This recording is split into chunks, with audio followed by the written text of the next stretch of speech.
Thank you. আপনারা সবাই এসছেন। আমরা আজকের প্রেস কনফারেন্সটা খুবই সংক্ষিপ্ত। আমরা দুটো বিষয়ে এটার উপরে আলোকপাত করব। তার আগে আমরা জানতে পেরেছি যে পোপ ফ্রান্সিস মারা গিয়েছেন। আমাদের চিফ অ্যাডভাইজার খুব শকড এবং উনি কন্ডোলেন্স জানিয়েছেন। এটা আমরা একটু পরেই কন্ডোলেন্স মেসেজ পাঠাবো, এটা আপনারা পাবেন।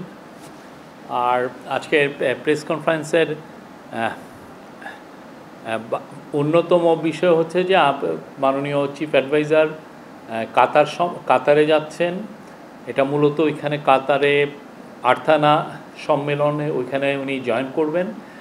এছাড়া অন্যান্য বায়োলেটারাল কিছু প্রোগ্রাম আছে।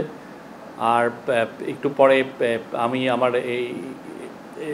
আমার কলিগ আজাদ মজুমদার উনি জানাবেন যে আজকে আপনারা জানেন যে শ্রম অধিকার নিয়ে আমাদের একটা কমিশন করা হয়েছিল বাংলাদেশের শ্রম আইন, শ্রম অধিকার এগুলো বিষয়ে। তো ওদের যে মূল কমিটি ওনারা আজকে তাদের ফাইনাল রিপোর্ট, ফুল রিপোর্টটা জমা দিয়েছেন। ওনারা 4টার সময় একটা প্রেস কনফারেন্স করবেন। তো আজকে আমাদের চিফ অ্যাডভাইজার সাথে যেহেতু তারা আজকে কল অন করলেন, সেটার উপরে আমাদের ডিপিএস আজাদ মজুমদার উনি একটু বলবেন। তো আমি কাতার সম্পর্কে বলি। আজকে আমরা 7টার সময় ফ্লাই করব কাতারে এবং দোহাতে আমরা নেমে আজকে আর এটা যেহেতু রাত হয়ে যাবে তেমন কোনো ইয়ে নেই। আমাদের বিজি ডে যাবে 22 এবং 23 তারিখে। 22-23 তারিখে আমাদের অন্যতম স্যারের মূল যে প্রোগ্রাম সেটা হচ্ছে আর্থানা সম্মেলন। আপনি জানেন এটার মূল আয়োজক কাতারের রয়্যাল ফ্যামিলি। এটার মানে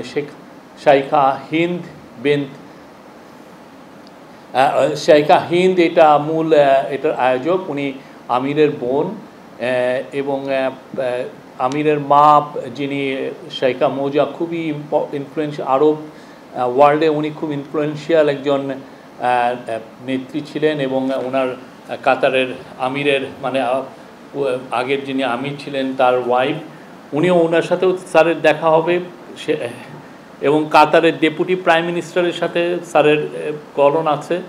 এছাড়া কাতারের আমির শেখ তামিম, উনি যদিও এখন একটু ট্রাভেলিংয়ে আছেন, বাট ওনার সাথেও আমরা আশা করছি ওনার সাথে প্রফেসর ইউনূসের একটা আলাপ হবে। এছাড়া এই পুরো টিমে আমাদের এনার্জি অ্যাডভাইজার যাচ্ছেন। এনার্জি অ্যাডভাইজারের সাথে কাতারের সাথে যেহেতু আমাদের একটা লং টার্ম এনার্জি, বিশেষ করে এলএনজি ইম্পোর্টের একটা চুক্তি আছে, তো কাতারের সাথে আমাদের একটা লং টার্ম এই এনার্জির আলাপগুলো হবে। তাদের সাথে আমাদের ভিসা সংক্রান্ত কিছু আমরা আলাপ করব। আর অন্যান্য যেগুলো বিষয় কাতারের সাথে আমাদের কিভাবে ইকোনমিক কোঅপারেশন বাড়ানো যায়, সেক্ষেত্রে একটা বড় বাণিজ্য সম্মেলন হবে বিশেষ করে ইনভেস্টমেন্টের জন্য। কাতারের যারা লিডিং ইনভেস্টর তারা থাকবেন সেই সম্মেলনে, সেটা 23 তারিখে। এবং সেইখানে আমরা আশা করছি যে আমরা ভালো কিছু রেসপন্স পাবো। এছাড়া অন্যান্য যেগুলো মিটিং আছে সেগুলো আমি অত ডিটেলস বলছি না। কাতার চ্যারিটির সাথে, কাতার ফাউন্ডেশনের সাথে, এদের সাথে মিটিং আছে। এবং স্যারকে আল জাজিরা, আপনি জানেন ওয়ার্ল্ডের খুব নামকরা টিভি স্টেশন, তারা স্যারকে ইনভাইট করেছেন তাদের হেডকোয়ার্টারে যাওয়ার জন্য। সেখানে স্যারের তারা 1-to-1 একটা ইন্টারভিউ নেবেন। এবং এছাড়া ওনার আরও কিছু এঙ্গেজমেন্ট আছে, অনেক কিছু মিটিং আছে। আর একটা খুব ইম্পর্টেন্ট বিষয় হচ্ছে যে কাতারে প্রায় 2.5 ঘন্টা ব্যাপী একটি রোহিঙ্গা ক্রাইসিসের উপরে একটা বড় সম্মেলন আছে। এই সম্মেলনে আমাদের বাংলাদেশি আমাদের চিফ অ্যাডভাইজার এটা নেতৃত্ব দিবেন। বাট এইখানে গ্লোবালি যারা এই রোহিঙ্গা ক্রাইসিসের সাথে অনেকেই তো সম্পৃক্ত, যারা এটা নিয়ে কনসার্ন, তাদের অনেকে থাকবেন। আমরা আশা করছি এটা খুব সাকসেসফুল একটা মিটিং হবে। এর মাধ্যমে আমরা আপনারা জানেন আমরা নিউ ইয়র্কে সেপ্টেম্বরে একটা ইউএন একটা হোস্ট করতে যাচ্ছে, খুব বড় একটা রোহিঙ্গাদের উপর একটা বড় সম্মেলন। সেটারই প্রাক প্রস্তুতি শুরু। এই সম্মেলনটা 2.5 ঘন্টার এই যে সম্মেলনটা, এটা খুবই ইম্পর্টেন্ট। আমরা আশা করছি যে রোহিঙ্গা বিষয়ে তো আমাদের কিছু প্রোগ্রেস হয়েছে। সামনে এই যে একের পর এক আমরা যে বড় বড় সম্মেলন করছি, তার মাধ্যমে রোহিঙ্গা ক্রাইসিসের বিষয়টা যেটা অলমোস্ট ফরগটেন হয়ে গেছিলো, সেটা আবার গ্লোবাল ম্যাপে, গ্লোবালের ডিসকাশনের যে ম্যাপ, সেখানে ফিরে আসবে এবং এটা নিয়ে আমরা দ্রুত কিছু সমাধান আমরা পাবো, এটা আমাদের আশা। এই 4 দিন উনি ফিরে আসবেন হচ্ছে আমাদের বাংলাদেশ সময় খুবই আর্লি সকালে, অর্থাৎ 2:30টার দিকে, 25 তারিখ রাত 2:30টার দিকে, মানে 24 তারিখ দিবাগত রাতের পরে যে সকালটা। Thank you. এই ছিল হলো কাতার সম্মেলন। ওনার সাথে চিফ আমাদের ফরেন অ্যাডভাইজার তৌহিদ হোসেন যাচ্ছেন, আমাদের national security adviser Khalilur Rahman যাচ্ছেন, আমাদের এনার্জি অ্যাডভাইজার ফৌজুল কবির খান যাচ্ছেন, এবং আমরা আশা করছি যে আমাদের ইন্ডাস্ট্রিজ অ্যাডভাইজার আদিলুর রহমান খান যাচ্ছেন। এছাড়া আমাদের executive chairman of BIDA Chowdhury Ashik Mahmud bin Harun, উনি যাচ্ছেন। আমাদের এসডিজি কোঅর্ডিনেটর লামিয়া মুর্শেদ যাচ্ছেন, এবং আরও কিছু সিনিয়র সেক্রেটারি যাবে, আরও সিনিয়র সেক্রেটারি অফিসিয়ালরা যাবেন। Thank you.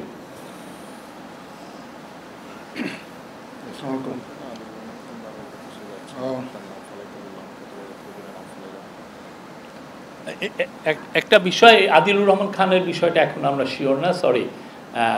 এনার্জি অ্যাডভাইজার উনি যাচ্ছেন, সরি।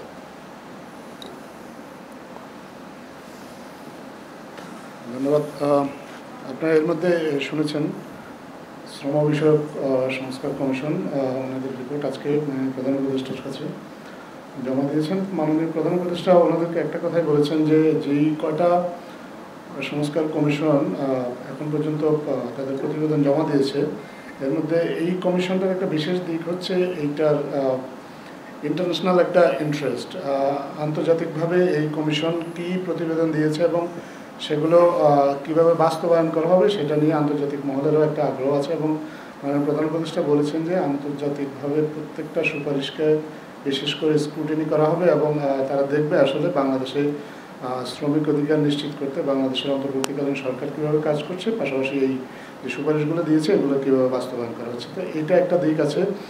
এবং প্রধান উপদেষ্টা ওনাদেরকে একটা পরামর্শ দিয়েছেন যে ওনারা শ্রম বিষয়ক কমিশন যাতে ওনাদের কমিশন প্রতিবেদনটা নিয়ে ঐক্যমত্য যে কমিশন গঠন করা হয়েছে সেই কমিশনের সাথে কথা বলেন এবং কমিশনকেও ওনাদের সুপারিশগুলো ব্যাখ্যা করেন, যাতে করে ঐক্যমত্য কমিশন যখন রাজনৈতিক দলগুলোর সাথে আলোচনা করবে সেখানে এই প্রসঙ্গগুলো রাখতে পারেন।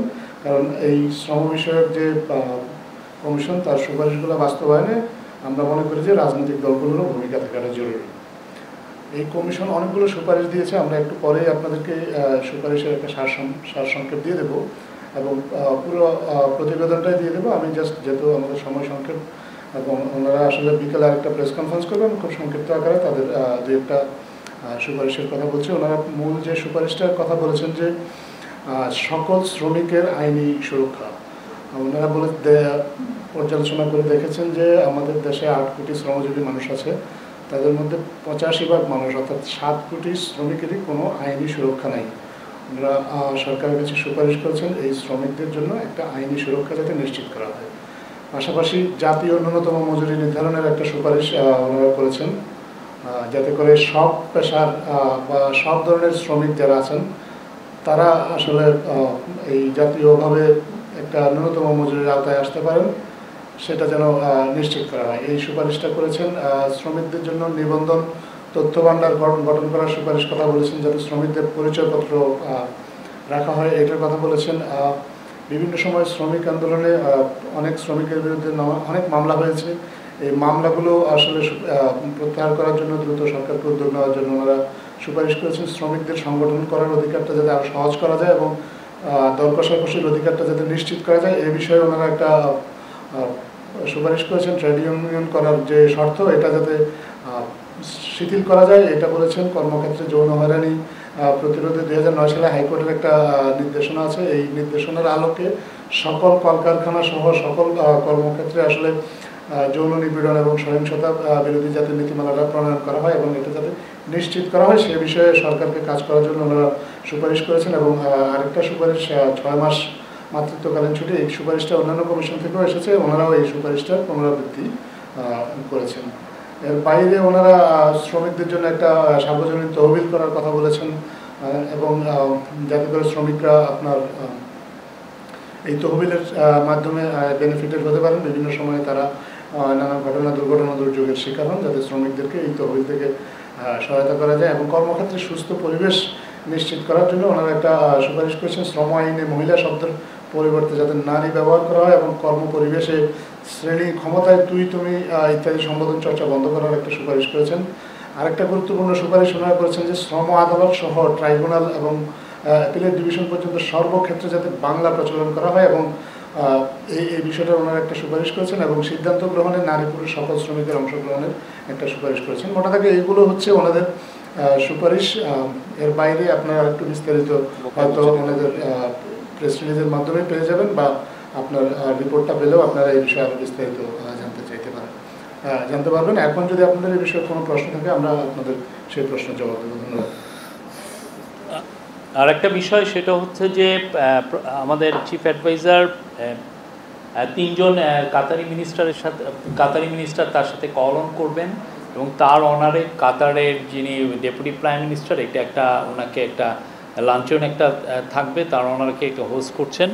আর উনি আর্থানা সামিটে ওনার মূল স্পিচের বিষয় হচ্ছে role of social business, financial inclusion and microfinance in fostering sustainable development and economic opportunities for marginalized communities. আর আরেকটা বিষয় আপনারা জানেন, এই প্রথমবারের মতো আমাদের একটা হেড অফ গভর্নমেন্টের সাথে 4 জন আমাদের নারী ফুটবলার এবং ক্রিকেটার যাচ্ছেন। তাদের যেই অনুষ্ঠানাদি যে আছে তাদের জন্য সেপারেট অনুষ্ঠানাদি থাকছে।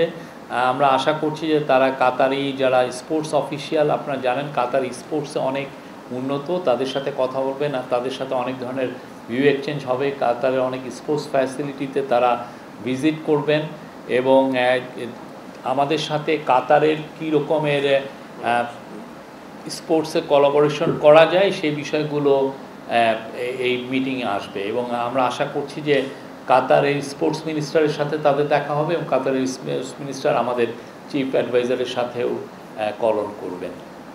Thank you. প্রশ্ন? হ্যাঁ, প্লিজ কোশ্চেন।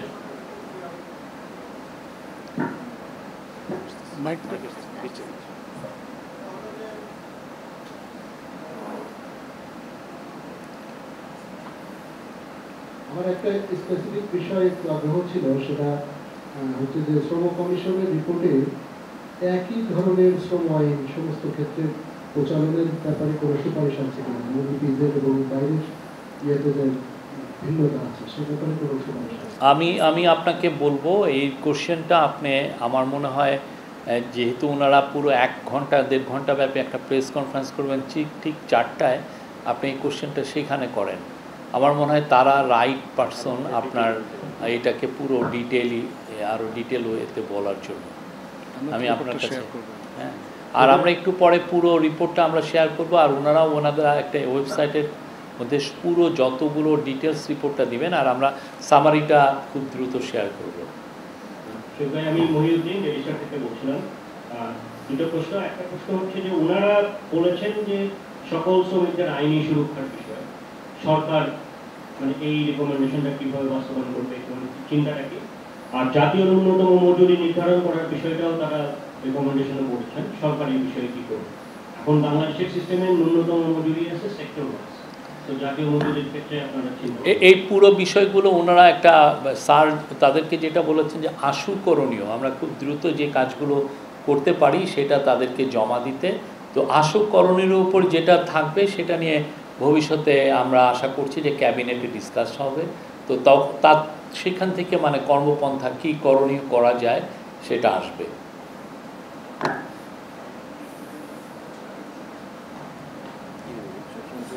দুইটা লাগবে।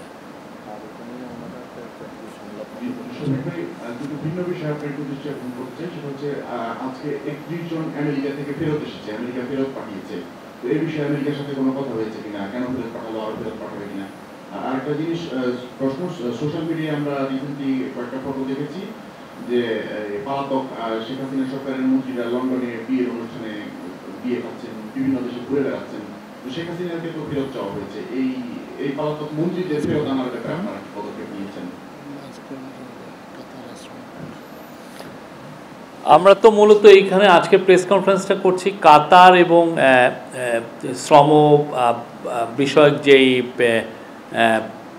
রিপোর্টটা দিল সেটার উপরে। তারপর আমি বলি যে যারাই অভিযুক্ত, যাদের বিরুদ্ধে বড় রকমের করাপশনের আছে, খুনের মামলা আছে, তাদের সবার ব্যাপারেই আমরা সিরিয়াস এবং প্রত্যেককেই আমরা ইভেনচুয়ালি আমরা প্রত্যাবর্তন চাবো।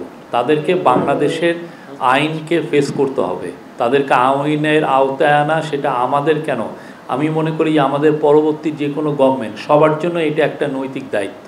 আমরা আমাদের কাজটা খুব ভালোভাবে করব এবং আমরা আশা করব যে আমরাই যেন কাজটা একটা শেষ করে যেতে পারি। আর যদি আমরা এটা আমাদের সময়ে না করতে পারি, আমাদের নেক্সট জেনারেশন, আমাদের যারা নেক্সট গভর্নমেন্ট আসছে তারাও এই কাজটাই করবেন। কেননা এরা বাংলাদেশের মানুষের টাকা চুরি করে নিয়ে বাইরে যে মৌজ ফুর্তি করছেন, অবশ্যই আমরা তো তাদেরকে ফেরানোর একটা আমাদের এটা একটা নৈতিক দায়িত্ব এবং এই কাজটা আমরা করব। এদের বেশিরভাগ এই যে যারা আওয়ামী লীগের লিডার যারা বাইরে গিয়েছেন, এদের বেশিরভাগের হাতেই রক্ত আছে। তারা বড় রকমের হিউম্যান রাইটস অ্যাবিউজের অ্যাকিউজড এবং তাদের অনেকে বড় বড় করাপশনে জড়িত। আপনারা দেখেছেন যে কিছুদিন আগে বেশ কিছু পত্রিকায় এসছে যে এক একজনের অ্যাকাউন্টসে কত রকমের কত টাকা ট্রানজ্যাকশনের হিসাব আমরা পেয়েছি। আপনার অ্যাকাউন্টসে তো 1 কোটি টাকার ট্রানজ্যাকশনও দেখা যায় না, অথচ এক একজনের 800, 900, 1200 কোটি টাকার ট্রানজ্যাকশন। একটা সরকারি কর্মচারী, একটা সরকারের মিনিস্টার বা একজন সরকারের যিনি সেক্রেটারি, উনি কত টাকা পান? Thank you.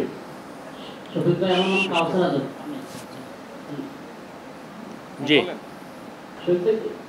নারী সংস্কার কমিশন যে রিপোর্ট দিয়েছে, সেই রিপোর্টটি হেফাজত ইসলাম, জামাত ইসলামী সহ বেশিরভাগ ইসলামী দলগুলো প্রত্যাখ্যান করেছে এবং এটা বাতিলের দাবি জানিয়েছে। আপনি যারা বিভিন্ন মাধ্যমে বিবৃতি দিয়েছিলেন, এই ব্যাপারে আপনাদের বক্তব্য কি? এই রিপোর্টটা তো আমি যে জানা মতে যে এটা ঐক্যমত্য কমিশনে যাবে। ঐক্যমত্য কমিশন এই রিপোর্টটাকে নিয়ে ভবিষ্যতে পলিটিক্যাল পার্টিগুলোর সাথেই কথা বলবেন। এই পুরো রিপোর্টগুলো যেগুলো করা হচ্ছে, এবং আজকেও যেমন শ্রম অধিকার নিয়ে যে রিপোর্টটা, আজকে আমাদের চিফ অ্যাডভাইজার বলেছেন যে যাতে তারা এই ঐক্যমত্য কমিশনেতে এটা সাবমিট করে, যাতে এদের যে অনেকগুলো জিনিসই তো আসলে পলিটিক্যাল ডিসকাশনের বিষয়, এবং এটা পলিটিক্যাল পার্টিগুলোই এটা অনেক ক্ষেত্রে ডিসাইড করবেন যে আমরা কতটুকু নিব আর কতটুকু নিব না। তো এই জন্য এই পুরো রিপোর্টগুলো আসলে ঐক্যমত্য কমিশনে যাবে এবং ঐক্যমত্য কমিশনই পরবর্তী দিক নির্দেশনা ঠিক করবেন কিভাবে এই রিপোর্টগুলো তারা পলিটিক্যাল পার্টিগুলোর সাথে কথা বলবেন। 3 তারিখের মধ্যে বাতিল না করলে এই কমিশন ওই দিন ওদের সমাবেশ রয়েছে হেফাজতের, তারা বৃহত্তর কর্মসূচি দেওয়ার ঘোষণা দিয়েছে। আমি এই বিষয়ে যেটা বললাম, আমি এইটাই আমার বক্তব্য।